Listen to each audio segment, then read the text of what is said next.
आम समाज रे बर्तमान देखा जाउची पिला ठारू बुढ़ा पर्यंत समस्ते गैस रोग रे प्रपीड़ित।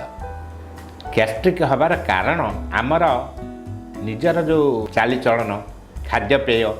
या पर निर्भर करुँची कहीं ना आम राति 12टा 1 पर्यंत कंप्यूटर काम करवा टीवी देखा राति अनिद्रा हवा प्रचुर पानी न पीवा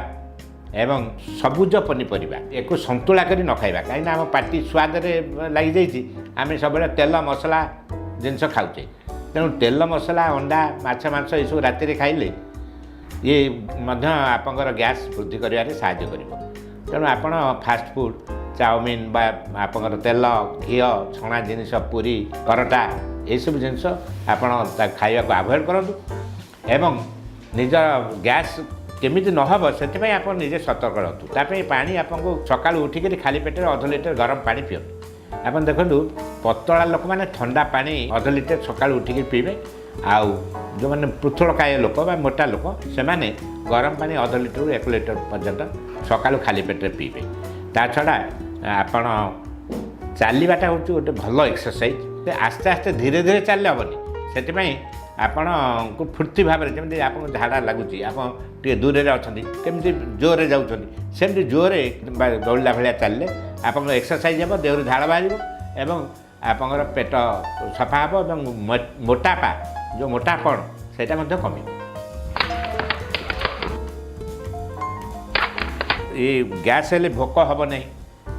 खाइबा पर पेट भारी भारी लगे अजीर्ण हाकुटी हे ठीक भाव में मलत्याग हम ना तेणु खाइबा पूर्वर आपको अदा 2 ରୁ 4 ग्राम लुण बा सैंधव लवण सहित चोबई खाइबे गरम पानी टे पीबे। खाइबा पर शुंठी चूर्ण बा पिपली चूर्ण बा गोलमरीच चूर्ण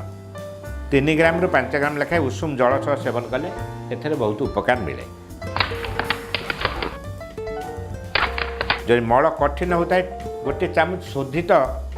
जड़ा तेल 1/2 कप उषुम जल बा 1/2 कप उषुम गाई क्षीर सहित प्रतिदिन खाद्य पर राति थरे सेवन कले एथुर आमको मुक्ति मिल पार। आपंकर एथरे अभा रिष्ट बोली गोटे औषध अच्छी आमर आयुर्वेदिक औषध 4 चामच लेखाएं 2 थर समान मात्रा जल सांगे खाइले उपकार मिले।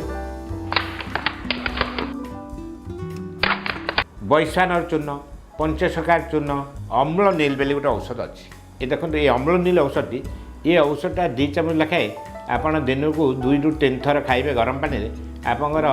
गैस अजीर्ण पेट गुड़गुड़ हवा आंबिला हाकुटी छाती पोड़ा ये सब रोग ये आप तुरंत